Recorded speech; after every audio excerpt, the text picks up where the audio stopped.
All right, good morning, everybody. Welcome to the Montgomery County Weekly Media Briefing. My name is Rich Madalino.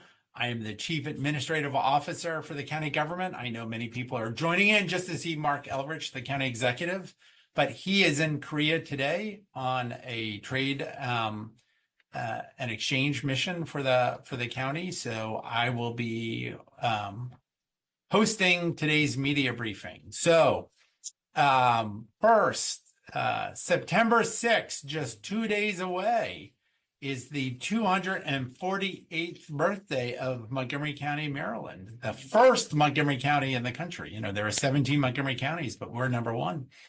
So September 6th, 1776 is when the Maryland General Assembly created Montgomery County out of what was then parts of Prince George's and Frederick counties.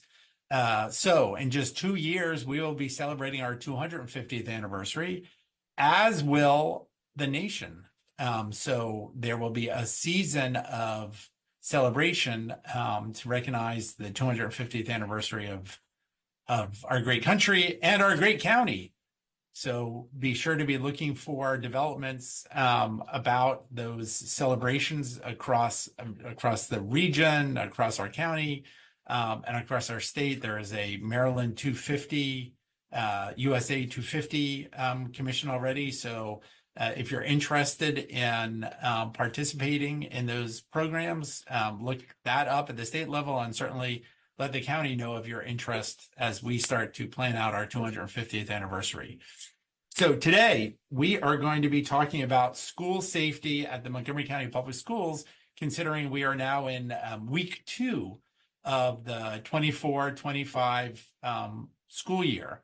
We are pleased to be joined by 2 people who continue to have a lot to do with community safety and certainly school safety in Montgomery County. Many of you might know one person on the monitor, Marcus Jones. Marcus, I hope I pronounced your name right. Marcus is the Director of Schools Security and Compliance, School Safety and Compliance. And he is in his first school year with MCPS. He, of course, is no stranger to the issues around school safety, community safety in Montgomery County, having most recently served with distinction as our Montgomery County Chief of Police. Amongst many things, Marcus is a former MCPS parent, and probably a sports coach, and is long engaged in our public schools. We are very fortunate that he's decided to keep his distinguished career going in public service in Montgomery County with the Montgomery County Public Schools. And then joining us today from the Montgomery County Police Department is Acting Chief Dave McBain. Many of you may know Chief McBain from his service as the commander of our 3rd district, the Silver Spring District, over the last several years. Dave is a career officer with the Montgomery County Police Department. He is a graduate of the Montgomery County Public Schools. He is the parent of graduates of the Montgomery County Public Schools. I just learned recently that it was told to me that it was your great-grandfather is the longest serving mayor in the history of the city of Gaithersburg. So Dave McBain has deep roots in Montgomery County and in our school system. So we're pleased that he's taken on this new leadership position within the police department, filling in for another guy you may have heard of, Mark Yamada, who is now our police chief, who had formerly been the assistant chief for our field services bureau. And the reason why we have Chief McBain on is his division includes our school safety unit, our community engagement unit. So he is now in command of all of our community engagement officers. So, and of course, we're also joined for this conversation by Dr. Earl Stoddard, our Assistant Chief Administrative Officer. Dr. Stoddard, for many people on the call know, he's been involved in a range of activities, but he is also our coordinator for public safety issues, works closely with the county executive and the school system and the police department on all of these issues. So with the start of the school year, it was so great last year to be At the opening day of school, I saw so many police officers, so many firefighters, sheriff deputies, the park police officers, the officers from our municipal departments in Tacoma Park, Gaithersburg, Rockville, all out celebrating the beginning of the school year, letting students know and their families know and the staff know that they're here to help and keep everyone safe. I certainly saw Chief Jones out and about, as well as our new superintendent, Dr. Thomas Taylor. Interesting, as I mentioned, history and certainly the long history that both Marcus and Dave have with the school system. This is the first time that I think we can find that the county executive and the superintendent of our public schools are both actual graduates of the Montgomery County Public Schools. Certainly, if I don't know if people know that Dr.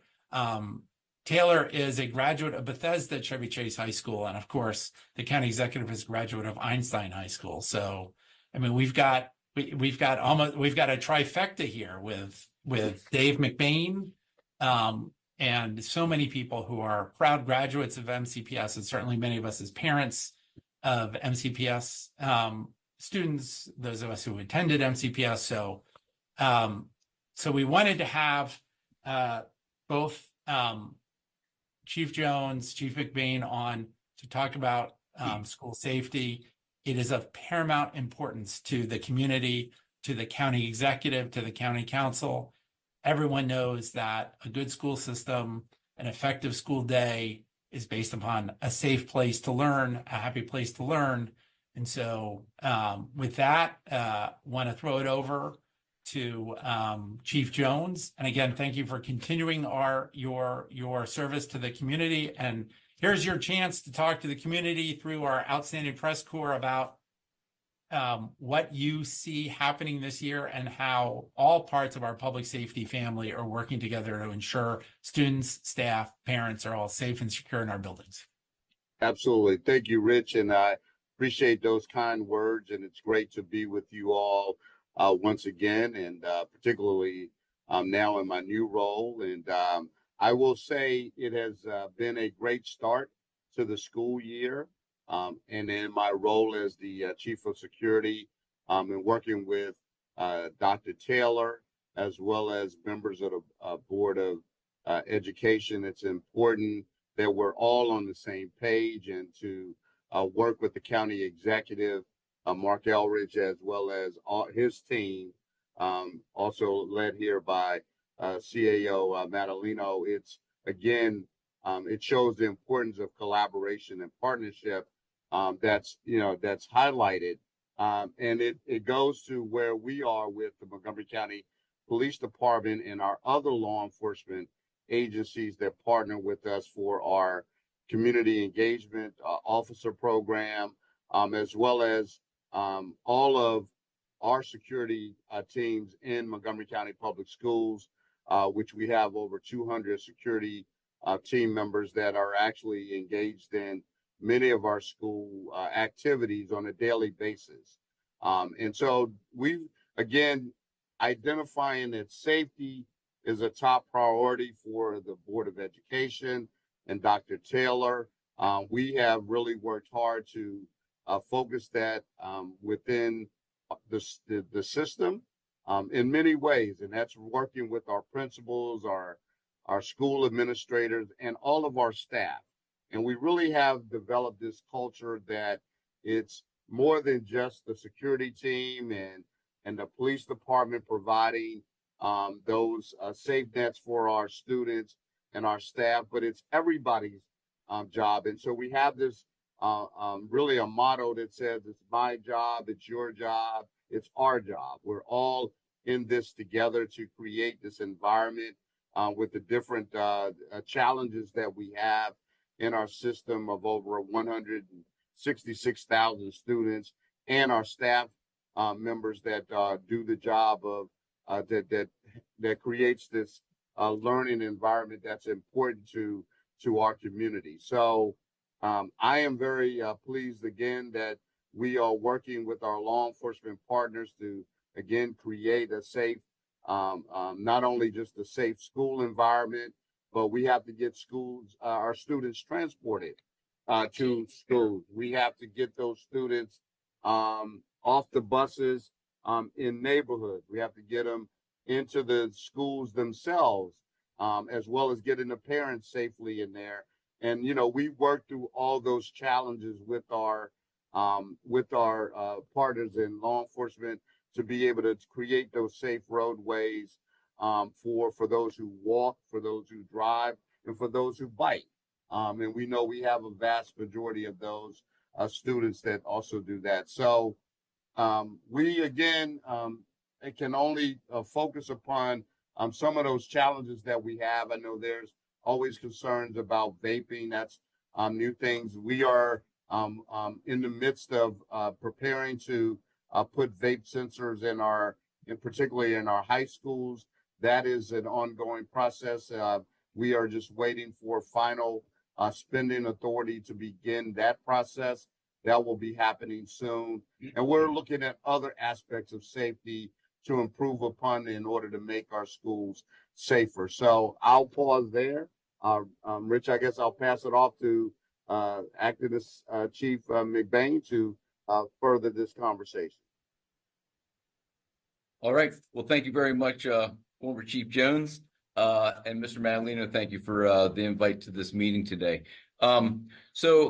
I think the overwhelming positive thing that we have going for us this year is communication. We've met with MCPS, with Marcus, with Superintendent Taylor. We're on the same playing field. We're understanding which each of our roles are in the public school system.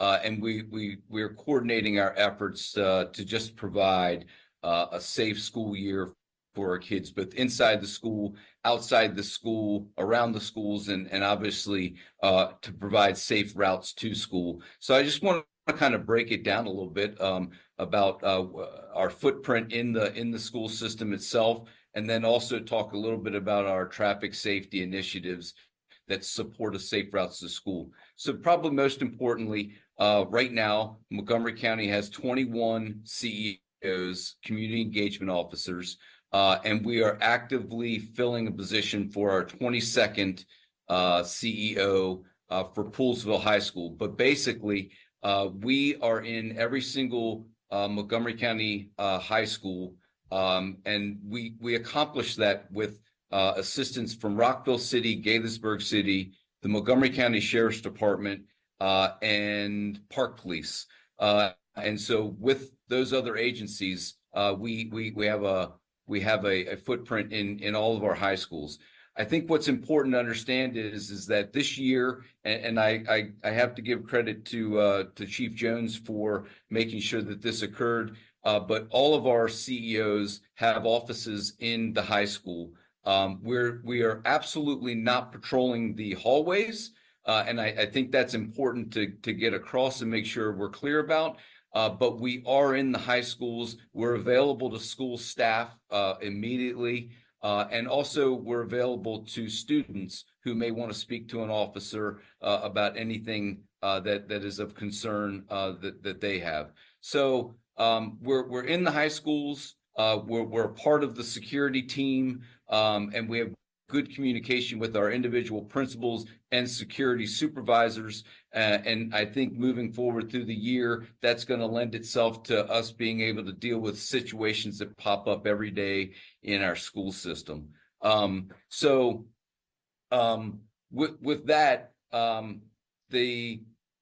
primary focus is the school, during the day in the schools. But we also, at lunchtime and various times throughout the day, we have concerns that we want to keep track of that are occurring around the schools.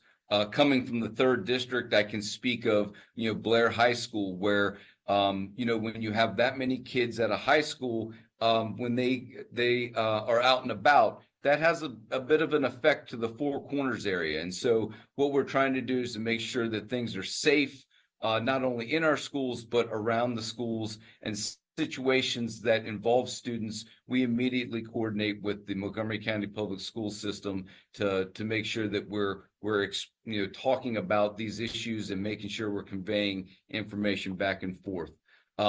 Again, we although we have a footprint in the schools, we do not take part in any of the discipline to students. That's not the Montgomery County Police Department's role in this.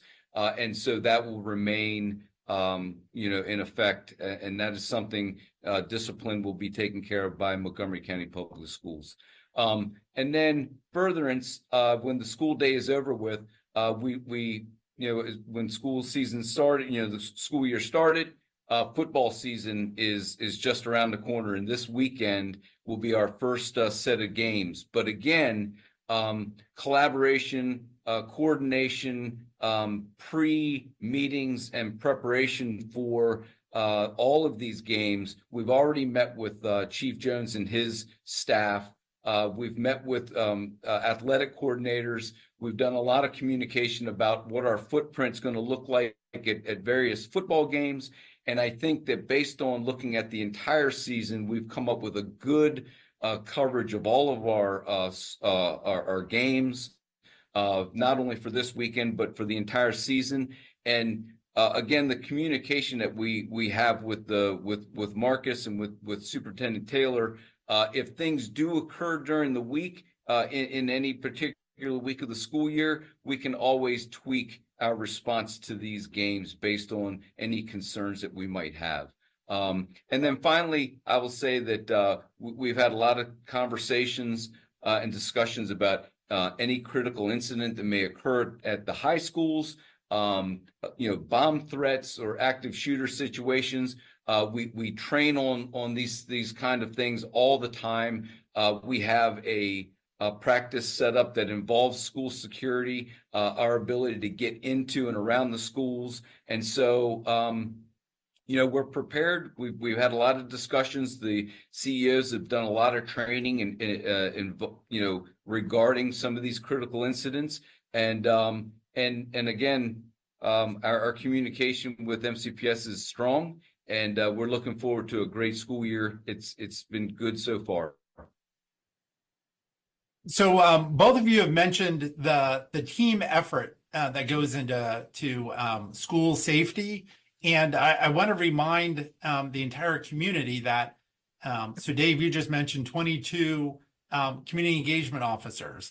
They are assisted by more than 280 security staff employed by MCPS across the system. The police department employs the crossing guards that help ensure that students walking, families biking, everyone gets to and from school. Our public health team, of course, is on the call as they are every week, but Dr. Ashford is responsible for the full school health system. So our Montgomery County Department of Health and Human Services staffs all of the health rooms across the school system. In addition, there are, I'm just looking at the complement for the school year, there are 570 principals and assistant principals across the system. There are an additional 238 administrators across the system who are concerned about school safety. There are almost 600 counselors. There are 135 psychologists. There are 81 social workers. We are serious about school safety, the safety of the students, the well-being of students, whether it's their sense of safety in the school system, their threats that might come from another student, combating bullying, making sure mental health services are provided. I mean, we are, as a community, we want every child to be safe and secure and to succeed in the school system. And we put up an investment across the police department, the health department, and the school system in order to make that happen. So I wanted to make sure when we're just talking about some of the school safety issues that parents, families, taxpayers in this community know this is the range of services that we support our children with each and every day, and who is providing that work. So with that, I am, unless Earl, you have something you want to jump in and say right now, happy to start taking questions. The one piece I wanted to add, and having run into Dr. Taylor at National Night Out and having a conversation about school safety, I think the one thing that I think we are appreciating very much about his approach is, and this comes down what you're saying, Mr. Jones's involvement in this is consistency across the system. There is, the expectation that, principals have a lot of influence over what happens in their building, but obviously in the safety realm, if you're a high school student at Sherwood or Seneca Valley or Richard Montgomery across the street from where I'm at right now, you should have a similar expectation of safety across the entire system. And so obviously having security staff and CEOs that are all trained together comparably and who are following a similar set of protocols is something that we very much appreciate as an approach that Dr. Taylor is going to bring with Marcus's support to the system at large. So I think it does not seem like a major change, but it is going to be a significant change in how there's universal expectations for how things operate across the system. All right, thank you, Earl.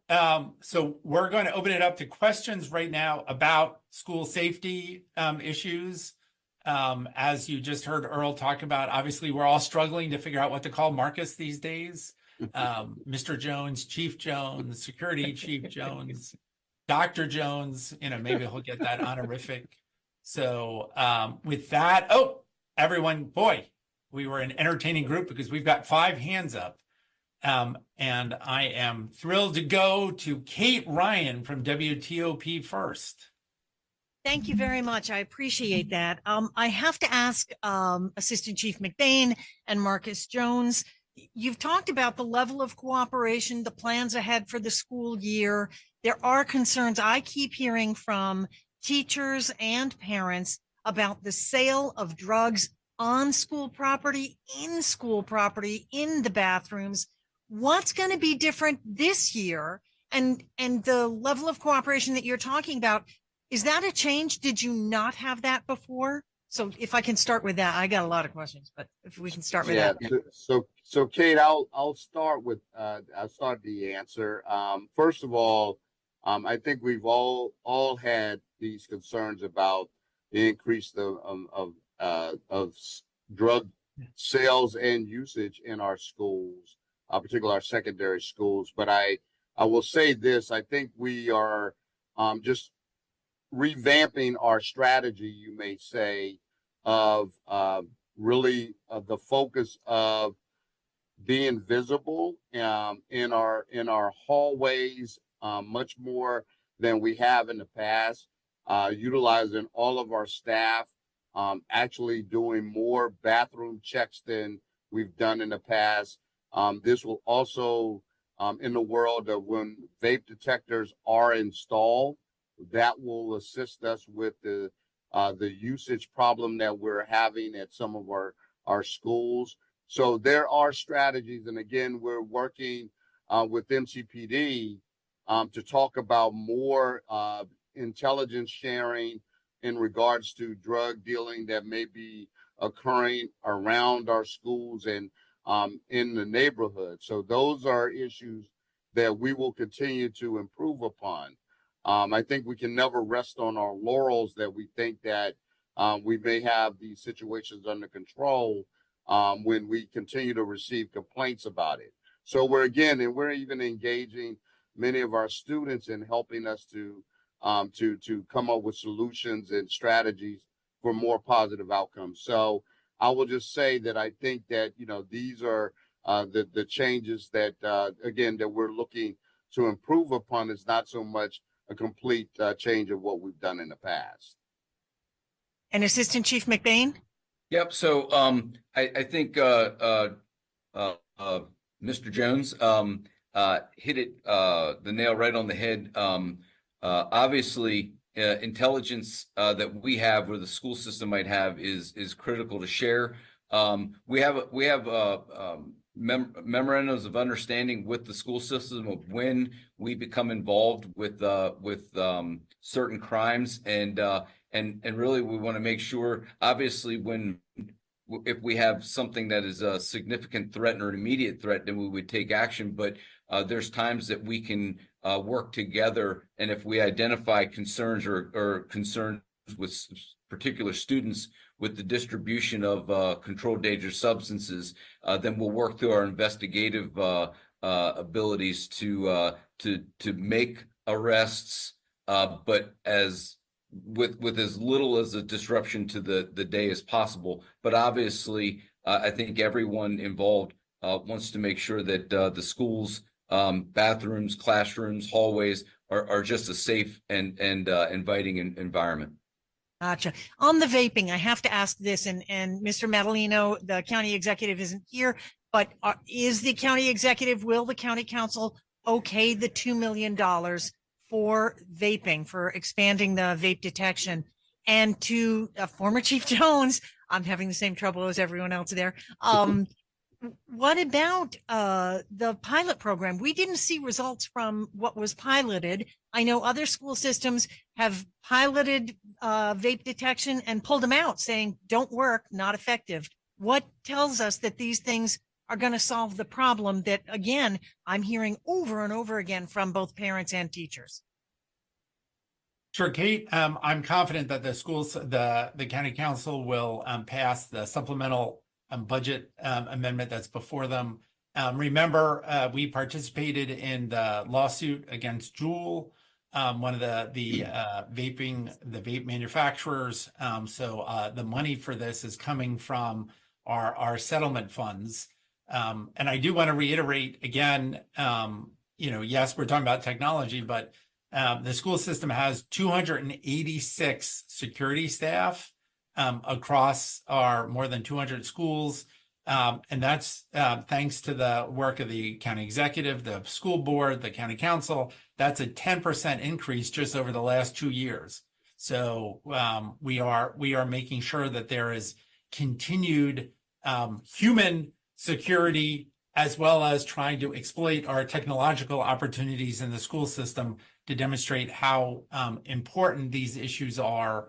And as Mr. Jones talked about, with the bathroom checks throughout the school day, keeping watch on the whole building and the outside of the building with the police department to make sure we are ensuring young people attend school in a safe and secure manner where they're not distracted from smoking, vaping, or drugs.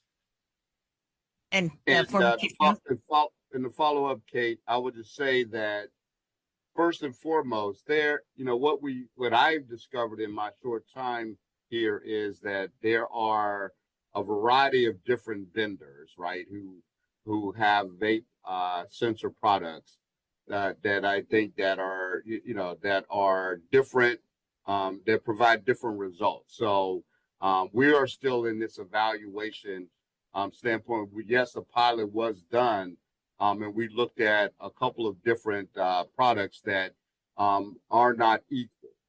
And I think though vape sensors is an important aspect, and it will be important in that regard of identifying when vaping is occurring, but it's not the only. I think what Rich just noted about the additional security, but also when I talk about staffing, everybody playing a role in monitoring this, it's going to be a more complete approach to doing this, just other than just the vape sensors being the answer to eliminate that type of usage in our schools. So we've got a lot more work to do.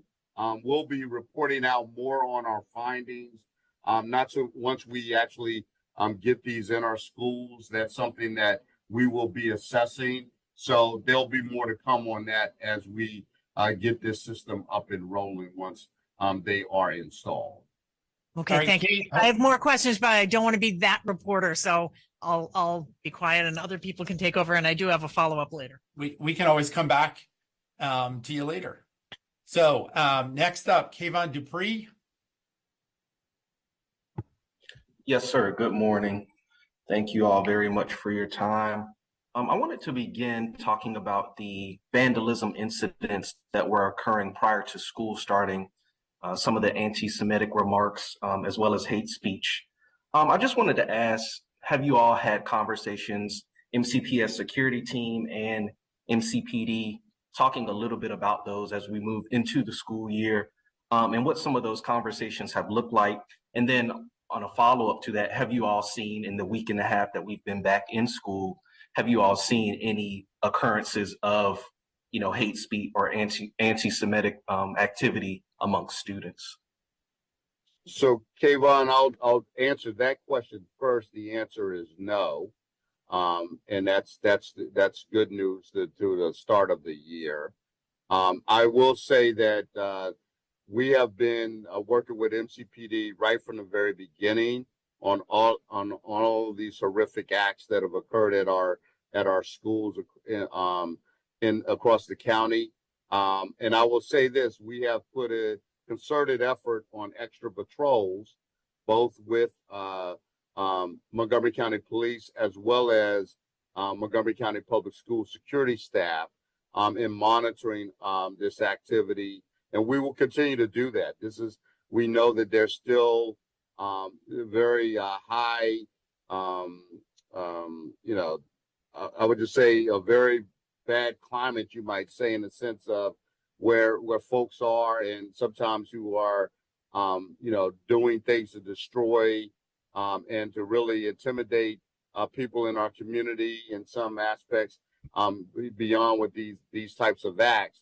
So it is important for us to stay vigilant in that regard. And that's what I would suggest that we are both as agencies doing in conjunction with many of our other community partners to be very vigilant. And we encourage the community to still report out anything suspicious activity that they see, but we will not stop in our really the uptick of our patrols to make sure that we are being visible in the community to deter any of these acts as much as we can. Yes, And sir. Thank you. I'll just follow that up. Obviously, and also in the Field Services Bureau, our community engagement, every act of hate violence or hate speech, graffiti, we're tracking that information. We do complete workups. We take it very serious. What we find sometimes is there are some similarities throughout the county, and just like any other crime, we try to put a fingerprint on it, and we've had some success. But obviously, by making sure we capture all this information, capturing the type of vandalism, we can pinpoint some similarities that we tried to follow up on and make closure in those cases. Yes, sir. Thank you very much for that. I did want to ask, about 2 weeks ago for the Board of Education meeting, Mr. Jones, you talked a little bit about some of the new initiatives or things you all plan to implement, such as the student ID program at the high schools, blocking access to social media, and then potentially restricting cell phone use during the school day. And so during that time between then and now, I spoke with a few parents, and they just have some questions about how these measures will be enforced. So I just wanted to see, is there any insight you can provide as to, not only implementing these initiatives, but making sure that they're enforced and the policies are. So the one that I can speak to that I think could give a little bit of an answer to is our ID program. So we have some of our high schools that are participating in requiring student IDs to have the students wearing their IDs on every, at school all day, every day. And what we're doing is basically, I've been to a couple of the high schools and observed the students who are wearing them. The vast majority of them are. And when an administrator or staff member sees that a student is not wearing them, they kindly ask them to show it. Excuse me, and then they will ask. Excuse me. Excuse me. See, I'm worried the school system doesn't give you water. I mean, I apologize. They will then ask them to show it and then ask them to put it around their neck. So that's working out pretty well, and the students are compliant. So I'll stop there. All right. And then if I just have time for one more question, this can be either for Mr. Jones or for Mr. McBain or both. Just for parents who may have concerns, sending their students off to school each morning, worried about different safety issues that may be, whether it be, some talking about drug use or some talking about maybe violence in schools, fights. Just wanted to get you all's sense or maybe a message of reassurance that you all are doing what it is that you can to make sure that all students and everyone in MCPS facilities are being cared for and safe. I'll start. Again, I know we keep saying this, but communications where it's all about. A lot of times things happen outside of the school times and off the campuses. However, they affect the schools because it's the students that may be involved. Whenever we have intelligence or we have concerns or we have, an incident that involved Montgomery County Public School students, we make sure that we coordinate not in the morning, but in the middle of the night. Just like we make notifications to, our officers make notifications to our command staff for certain situations that we deem serious. We make sure that immediate notification to MCPS is made in the middle of the night so that they can begin preparing and being ready for the school day. And overall, I think the fact that holistically through the high schools, that CEO is there in the morning and pretty much at the school for most of the day.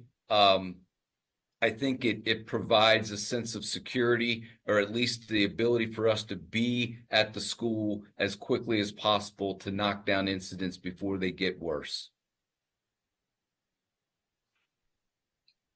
All right. Thank you very much.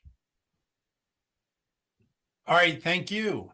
Next, we'll go on to Nicole Asbury, who I believe is with the Washington Post. Yes, thank you. Good morning.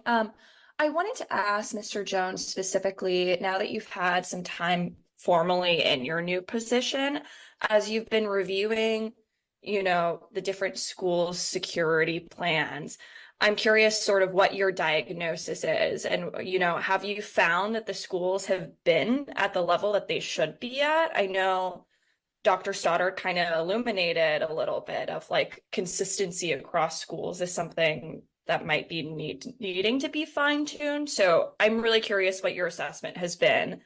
And then I have one second question. So thank you for that question, Nicole. I will say this, and I haven't served again in my previous role, and having knowledge of a lot of the systems that MCPS already has in place. I will tell you that I found that once I arrived here, that our security team is well trained, very knowledgeable about what goes on in school. I think MCPS has provided many resources to assist with safety in our schools, to include vestibule locks for entry into our schools, security cameras.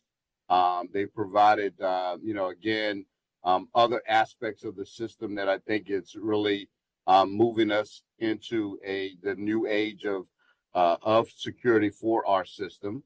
But there is always room for improvement.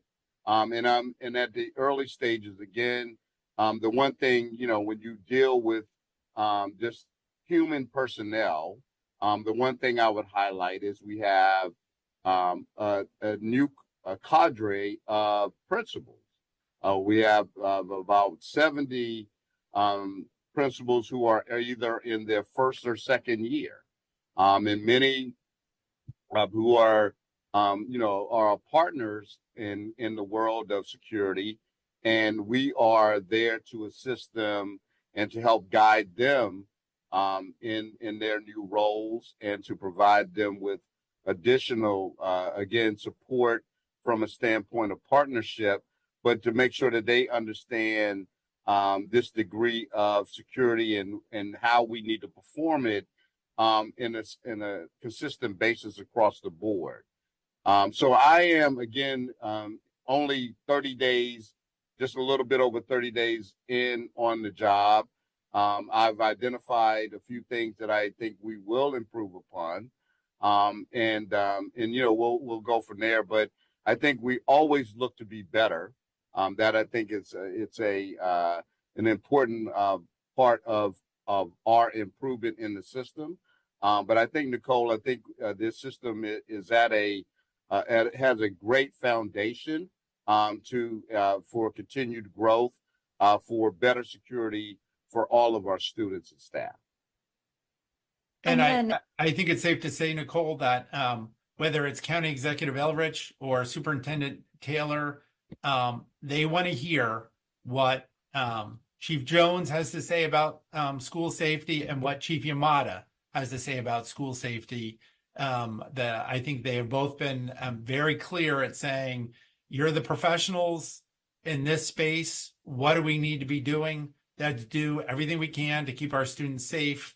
So we're thrilled to have this outstanding, experienced leadership team making sure each and every day everyone is safe in schools and around schools and in their communities.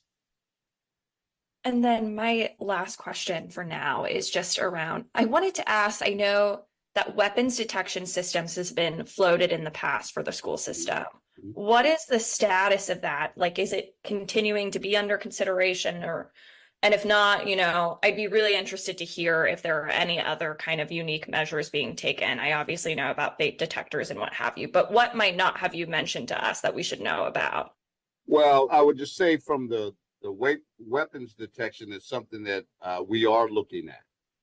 It is something that's widely utilized in many school systems across this region. And I think it's something that we really need to take a hard look at. We are.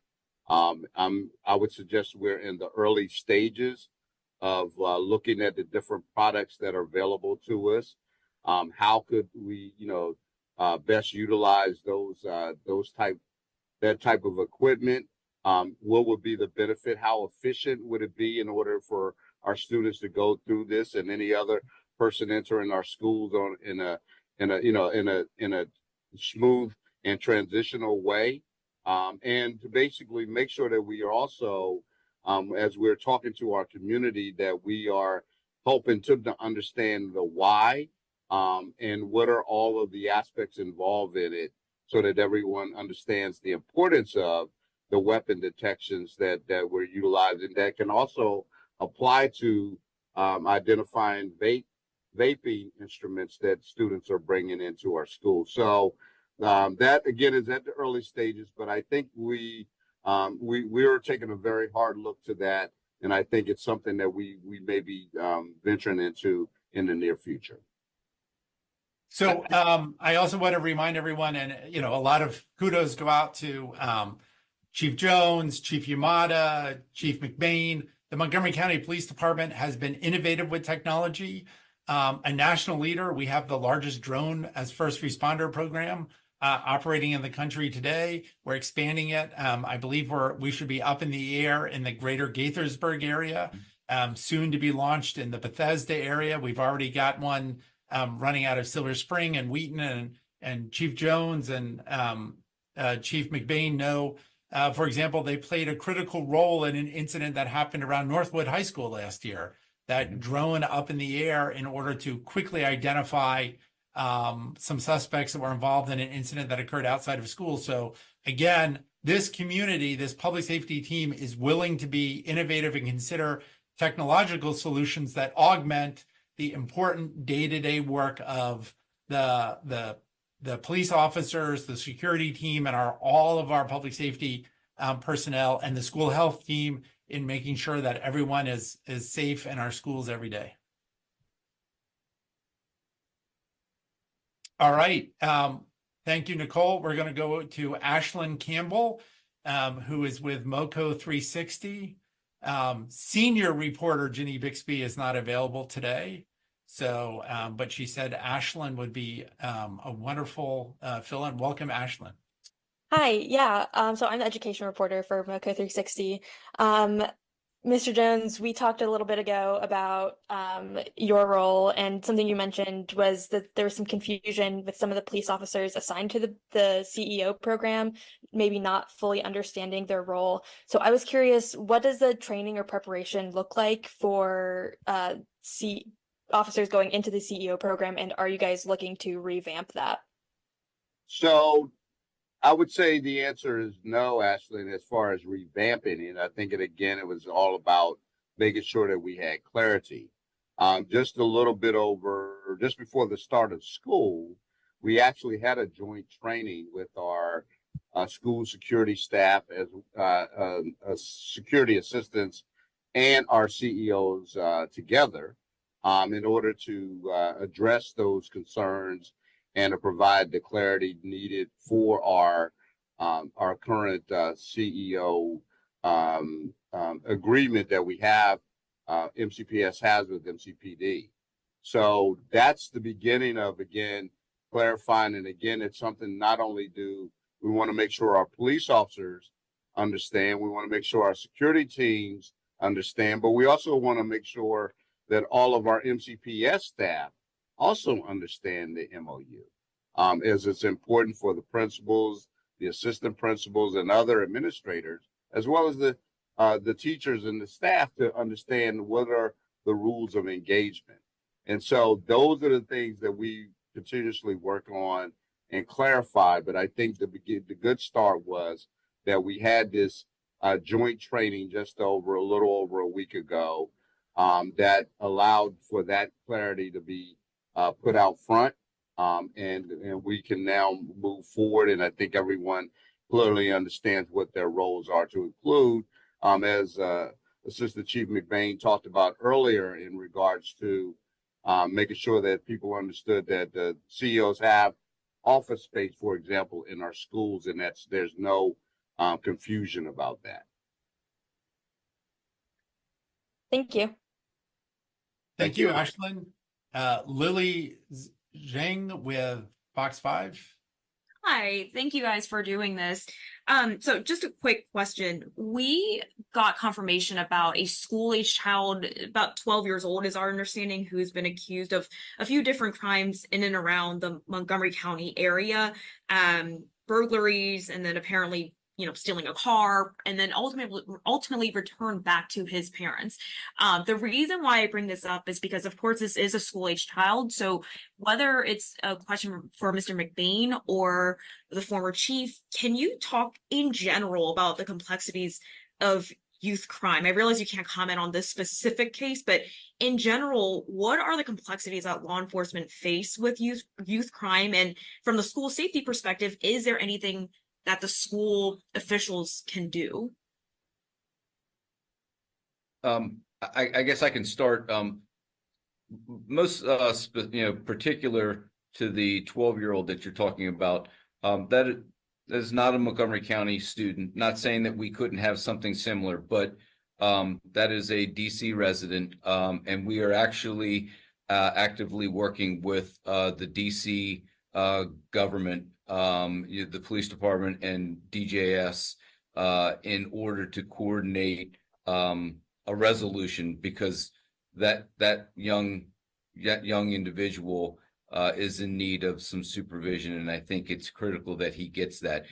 Interestingly enough, because of the fact that he is 12 years old, based on some new legislation that came out of Annapolis last year, that individual, because of age, has to be dealt with quite differently than we would for somebody who was 13 and above. So we're navigating that.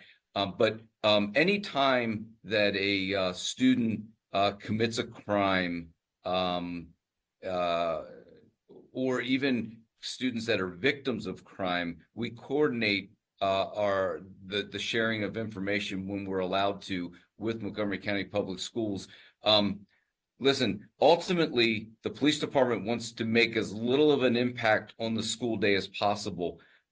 Obviously, we can't control everything. So there may be extreme times where we would have to make a physical arrest in the school. However, we just don't go storm the school. We coordinate with principals, with security leaders, and we do it smart. We do it in together, and we make as little impact on the day as possible. And then obviously, when a student is suspect in a crime, or we have probable cause to believe that they've done a crime, we will always opt to not make an arrest on the school grounds or during the school day, and we can certainly coordinate our efforts, and we ultimately share most of what we are doing with these kids with the school system.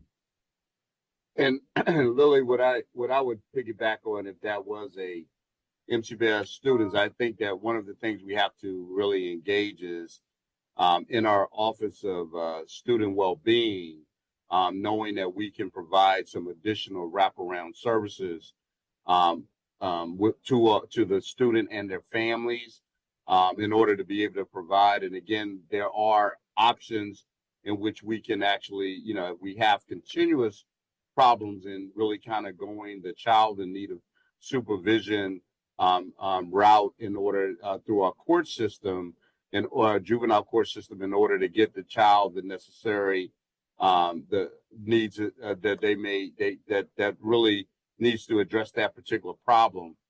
Those are some of the things. There are options for us to follow through with. That is just not a everybody throw up their hands and not do anything. I think there are opportunities for us to try to find some support for the child in very different ways that are within the school system and some are outside of the school. I would just add one piece here. And so we've actually had multiple conversations. This is about juvenile services more generally. We've had multiple conversations with the Department of Juvenile Services over the last several weeks, as well as the governor's office, related to expanded opportunities for interventions for our youth. I think Montgomery County, the county executive's position has been very clear on this. He does not want to go back to a position where we're incarcerating in mass numbers youth as a general principle.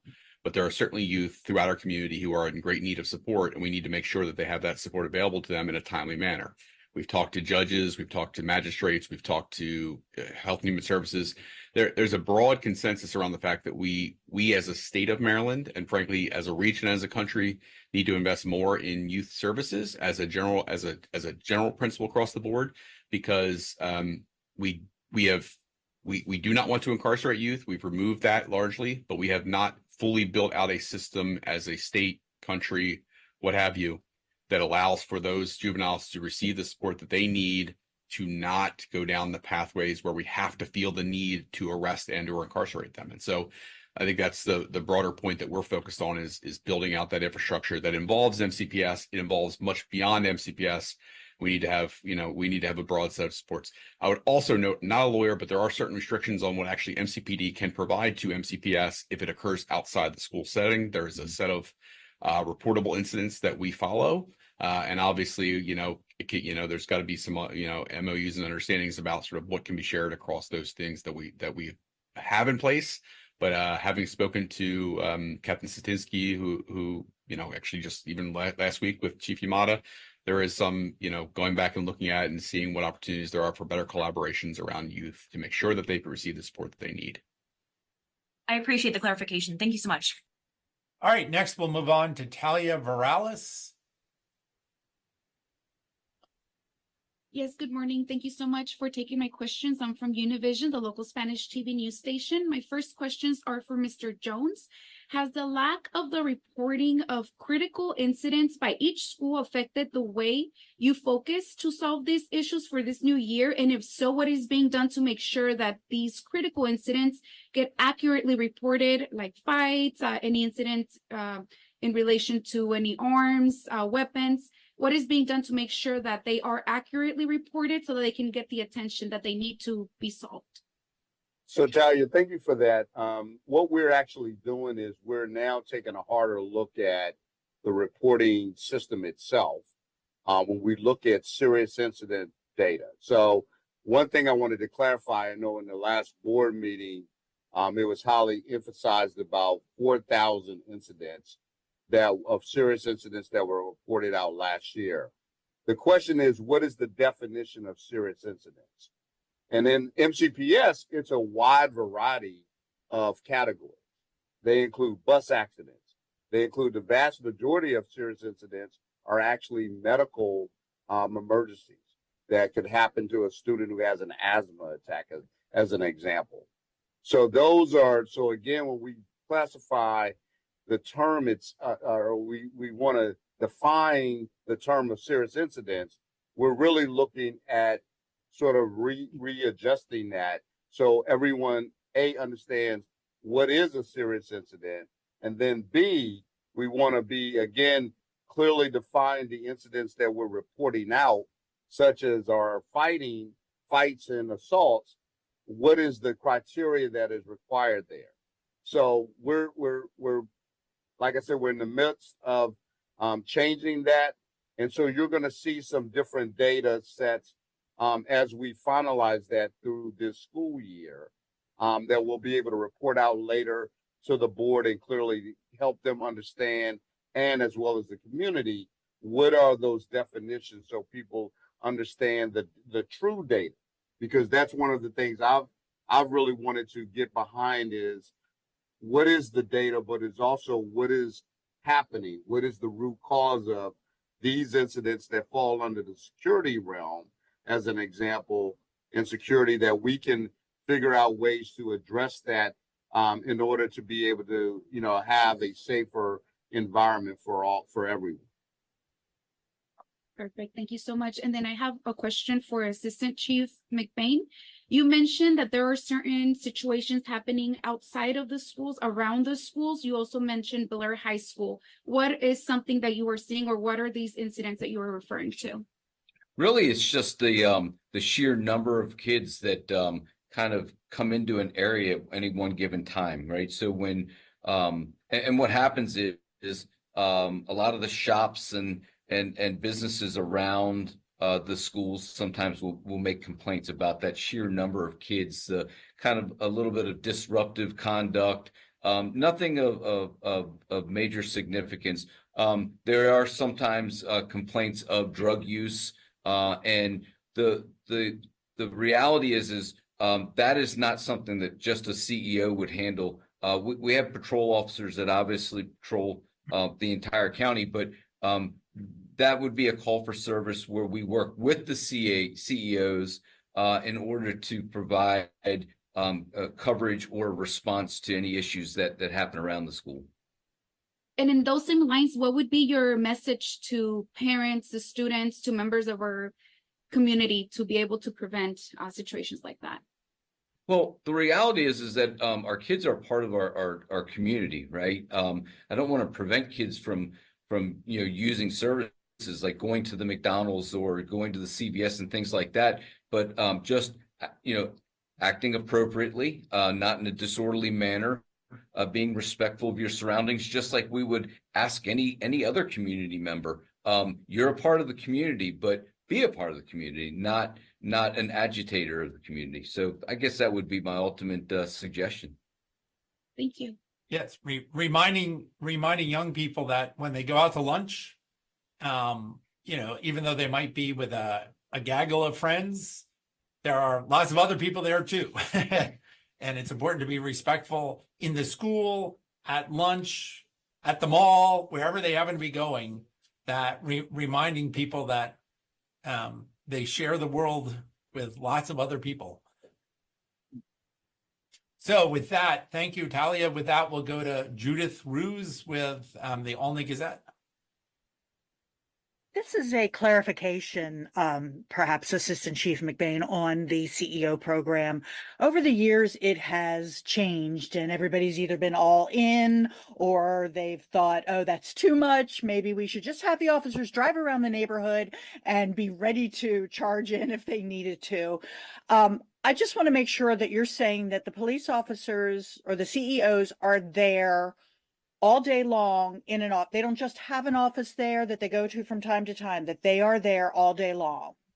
So I appreciate you giving me the ability to clarify. So understand a CEO that is at a particular high school and they have an office there. They also have feeder schools, whether it be middle schools or elementary schools, which they make their rounds and speak with principals and other staff at that, not just our high schools, but our middle and elementary schools. And it doesn't mean that part of maybe their daily activities is an investigation what causes them to leave the school. So they are not 100% all day long at the high schools. I think what was important, and I think Mr. Jones was critical to make sure this happened, is that the police officer had a place that they could go to. So if my recommendation to my CEOs is, if you have to write a report or do some administrative work, well, do it in the high school. And you kind of kill two birds with one stone. You're present at the school and you're still accomplishing your daily work throughout the day. But to say that they're there 100% of the time would not be accurate. And so they're there a significant amount of time, but not always. Thank you very much. And I think the only thing I would add is, and I think Assistant Chief McBain referred to this, is, they're not patrolling through the hallways throughout the day. They're going to be at the front when kids are coming in the morning or when they're going out for lunch breaks. They're going to be in the main entrance area, potentially interacting with kids coming in then or when they're leaving and things at that point. Key points throughout the day when there's going to be large numbers of students that are all going to be converging on one primary exit or entranceway.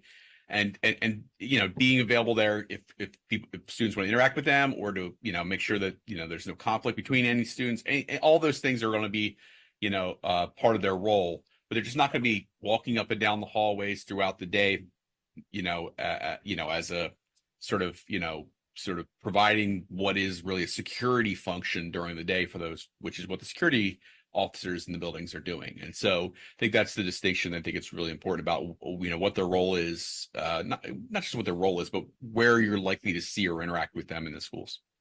Okay, Which is why, again, the school system has 286 security staff and 570 principals and assistant principals across the system.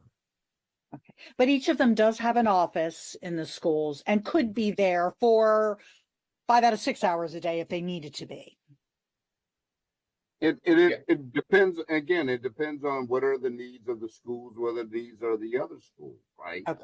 But it's been highly encouraged that they focus, that they also, will go and check in at those other schools and provide additional support, whether it be for traffic control at a school or, visibility for one reason or another. But there is, we want to make sure that they're providing service to all of our schools to provide that visibility that we ask for, and they do a great job of that.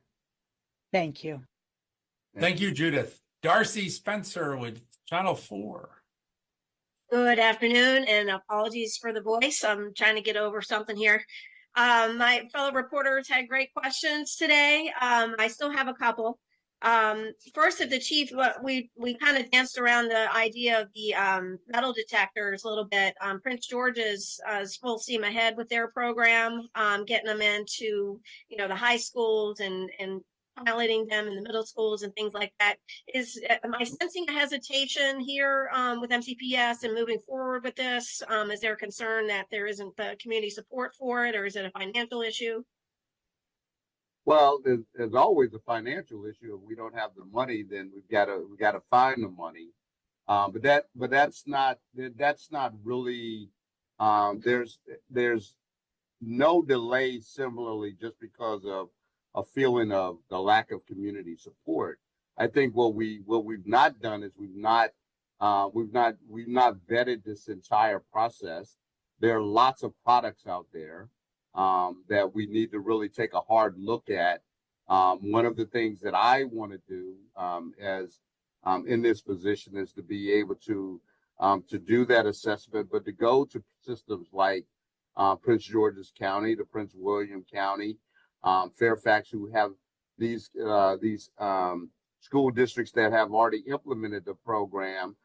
It's more than just putting the detectors in our buildings. There's you're now bringing in 3,000.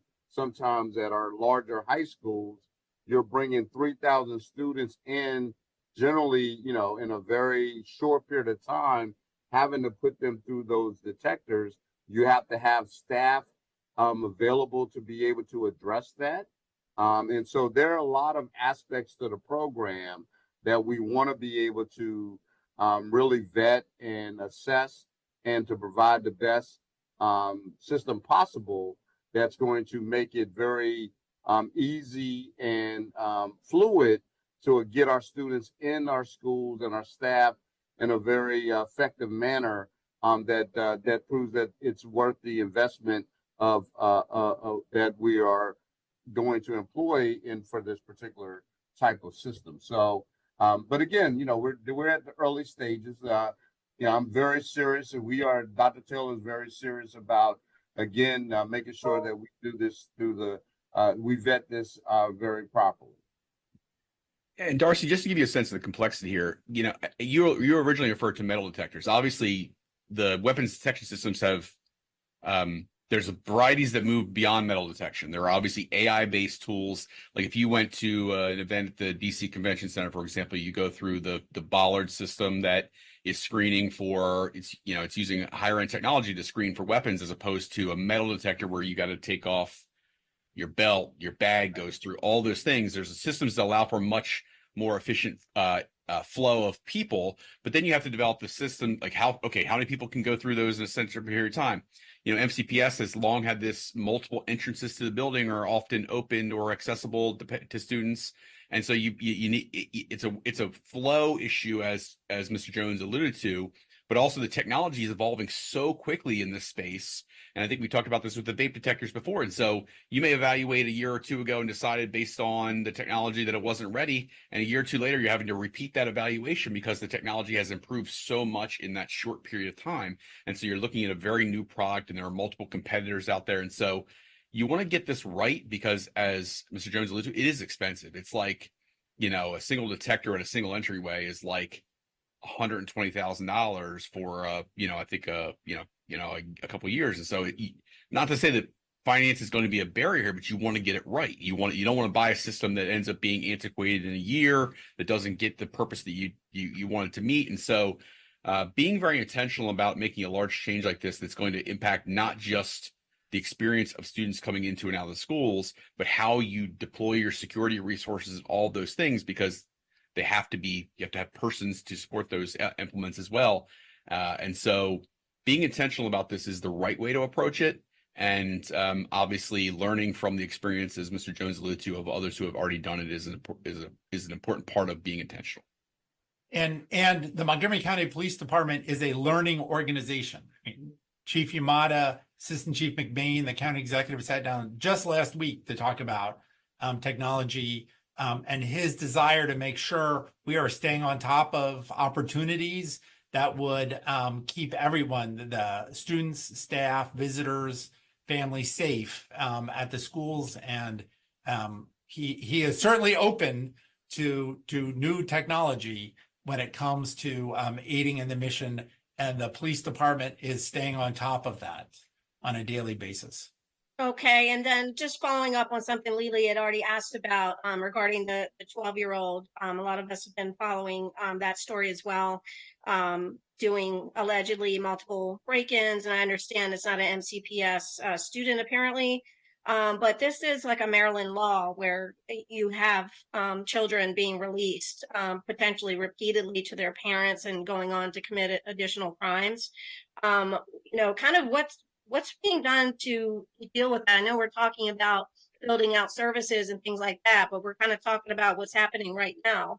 And there does seem to be a sense of frustration about like they're being released, and sometimes parents even say, I can't handle this child.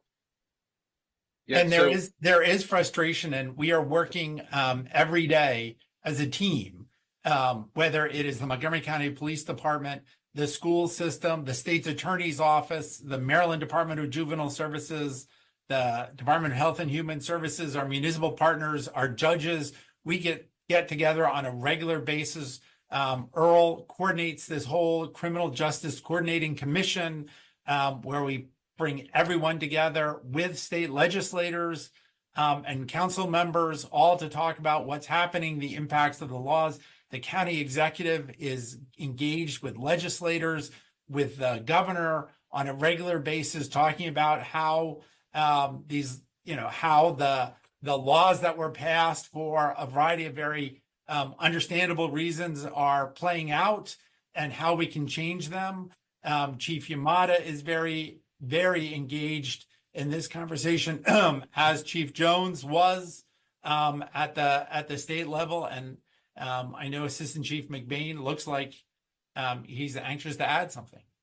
I would just add that even though we have specific legislation out of Annapolis regards to 12-year-olds, it doesn't mean that when we have some chronic problems with some youth that we can't impress upon Department of Juvenile Services to take that child into custody for protective measures. So we're always looking at different ways to not necessarily arrest that individual, but as you had said in your question, sometimes even the parents are saying, I have no control. And so we in some cases, we take that child into custody for their own protection. Okay, and just Darcy. to clarify that, Assistant Chief, real quickly, does it matter what jurisdiction the child lives in? I mean, is this something Maryland would take on if, for example, it's a child from DC? Does that matter? I'm not absolutely positive, but I can tell you that we would not be taking action on a DC youth, and I don't believe DC would be taking action on a Maryland youth in that capacity. That's not to say that if a youth committed a crime, but we're talking specifically about this 12-year-old. That's what I mean. If the crime is being committed in the state of Maryland, yet they're a resident of DC, would Maryland take that on? So, per legislation, a 12-year-old could not commit that crime. So we're talking about protective custody at that point. So we would work with the District of Columbia in this instance to help them with this child. But residency is not a get out of jail card. No, it is not. Okay, thank you, Darcy. We have some follow-up questions. As Earl mentioned to me, we're coming in at a record for the length of the media briefing because, I mean, who doesn't want to talk to Marcus Jones with a beard? Talia. Yes, I just have a quick follow-up question just for my own clarification. Sorry if it was already addressed. What is the difference between the CO program this year and in comparison to past years? Is it just that they now have an office at the schools, or is it also their way of operating? There is no difference. There is no difference. And they've had that office. Yes, they've always had an office, but this is something that we are, again, just clarifying to make sure that all of those systems are put into place. But there is no system. There's no difference in the system. Thank you. The agreement didn't change. Okay. But one thing I would add is I think the MOU has not changed at all. It's exactly the same.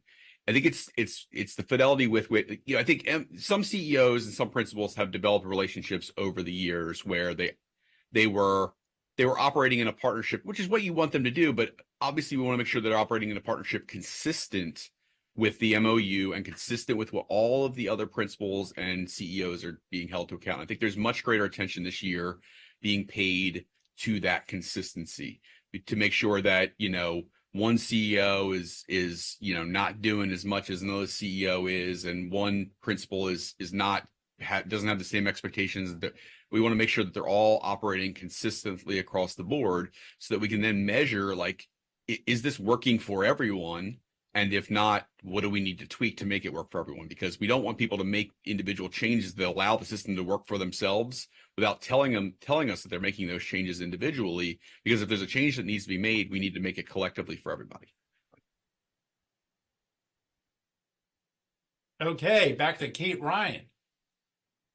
Thank you very much. And I do appreciate you letting us engage in a marathon Q&A. It's really important, though, because this is the single most thing I get asked about. When you mentioned, Chief Jones, and I'm going to keep doing that, about weapons detection systems.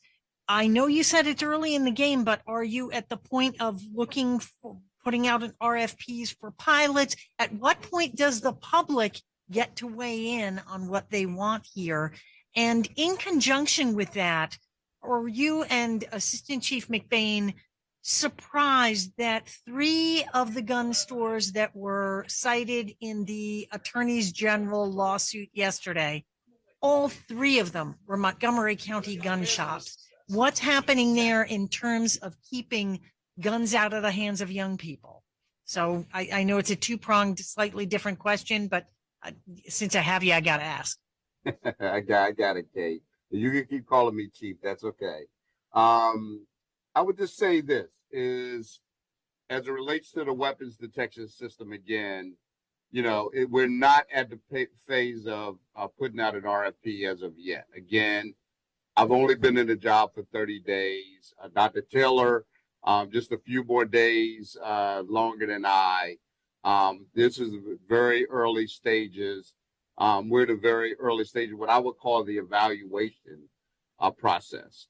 And so again, and again, we want to, if we're going to move this forward, working with the Board of Education, understanding that there is a funding mechanism that would need to be going forth. It is, if this is something that we need to, again, it's not budgeted for this particular school year.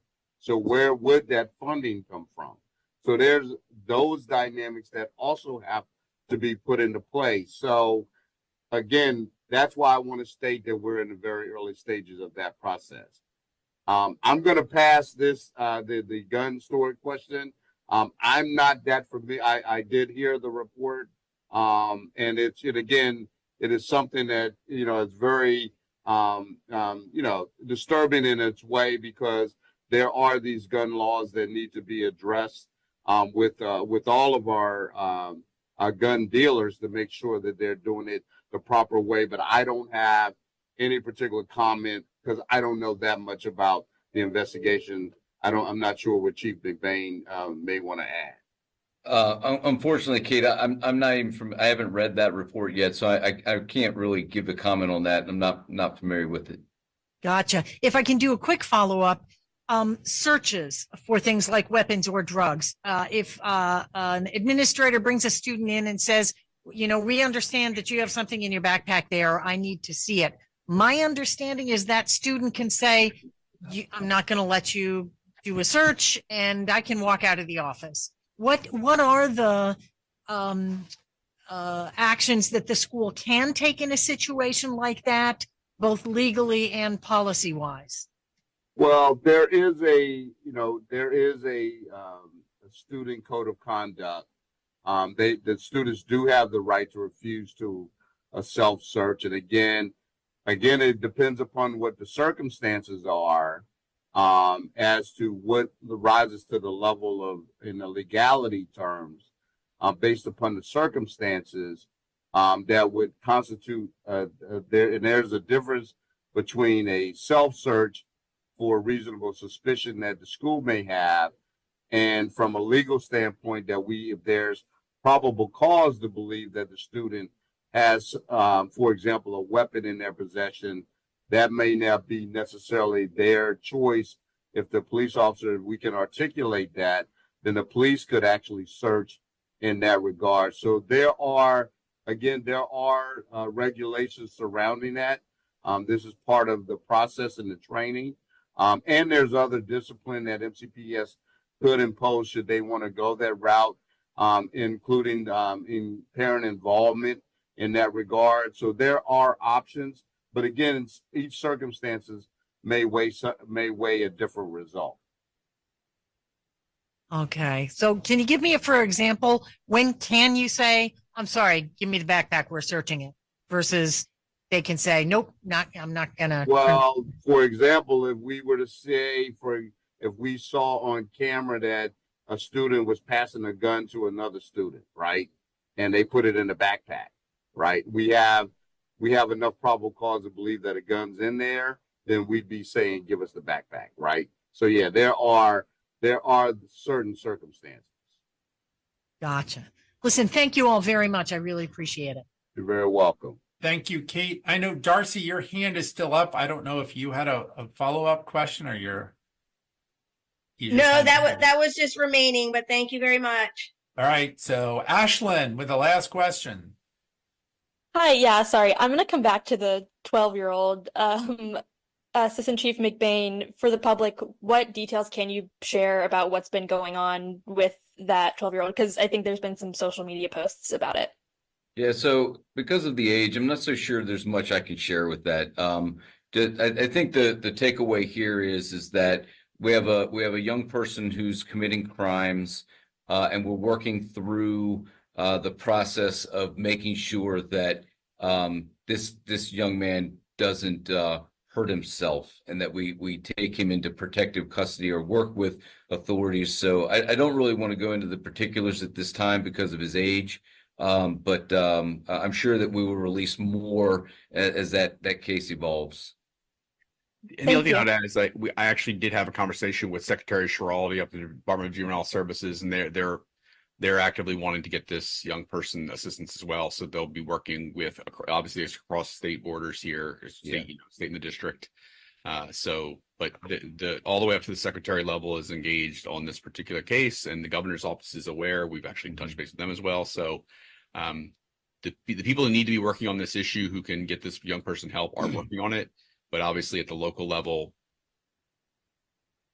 we're sort of limited in what we actually. I've had conversations with the state's attorney's office as well. We're all limited in sort of what we can say about that, but all the people who should be engaged are engaged. Yeah. Right. I figured. Thank you so much. Thank you. I want to thank Darcy's hand is back up. Could I just clarify that, or someone clarify when it's being handled in the protective custody? Would this be in DC or Maryland, given the jurisdictional issues? Just so we get that correct. I'd have to check on that, and I can follow up with you later, Darcy. But I believe the District of Columbia is working on a solution there. I can maybe defer to Dr. Stoddard if he had any more on that, but I think so. My understanding is the same, but we can get you a follow up, Darcy. Thank you. Thank you. I want to thank everyone from the media who participated in the questions for today. I want to especially thank and recognize the distinguished service of Mr. Jones, of course, Chief Jones, Chief Yamada, Chief McBain. You know, these three individuals have dedicated more than 30 years of their lives to the service of Montgomery County through the Montgomery County Police Department, now with the Montgomery County Public Schools. They love this community. They love the residents and the students of this community. As parents, as one-time students, they care about what happens in our public school systems. I think you see their passion each and every day, certainly during this phone call, about keeping everyone, our students, our staff, our community, our parents, visitors, everyone safe in and around our school buildings. And so thank you, Chief Jones, for continuing your public service in the community. And of course, Chief McBain, for your continued service to the Montgomery County Police Department. I want to remind everyone that our budget forums, there are 11 county executive budget forums across the county this fall. You can see the schedule up. There's one more than last year, so we'll be in all parts of the county as normal with our citizens advisory boards. We'll have one forum aimed at the education community. We'll have one in Spanish, one in Chinese, one aimed at our older adults in the community, one aimed at the African American community, and one aimed new this year at our African and Caribbean diaspora community. So our immigrant community from both the Caribbean and African nations. So 11 forums. The first one Monday night at the East County Regional Center, which is north of White Oak in Silver Spring. The Silver Spring Jazz Festival is coming up this weekend. So if people want to attend that, and of course, COVID vaccines are out. You can sign up for them and the new flu vaccine at pharmacies across the area. And of course, we want to make sure that people get vaccinated. A vaccine will not necessarily keep you from getting COVID. A vaccine will keep you from getting very sick from COVID or dying from COVID. The vaccines that are out now are designed to address the strains of COVID that are out there right now. So we want to make sure people get their vaccines this fall. There's lots of guidance. The federal government is releasing free tests. I think you can sign up now online and get those tests delivered to your home at the end of September. With that, the bell has rang for Chief Jones and Chief McBain, if you guys need to go. But Dr. Stoddard and I and whoever else from the county government is here, from maybe our public health team, are happy to stay on and answer whatever other questions you have. Please don't ask me about any jazz recommendations, but other than that, you want to show up at the Silver Spring Civic Center. So with that, does anyone have any other questions for us? Okay, we exhausted the local media. I am sorry, Dr. Ashford and Mr. O'Donnell. But again, we will have lots of time to talk about, and as exhausted as we are talking about COVID, we'll have lots of time talking about the positives of getting a vaccine, especially right now when, so many people are coming back together with schools, post-Labor Day, travel, all that kind of stuff. Getting vaccines are going to be so important for continuing for the community to fight COVID and the flu. And with that, I want to thank everyone for your participation today and wish you all a wonderful week. It is a glorious morning here in Rockville and Montgomery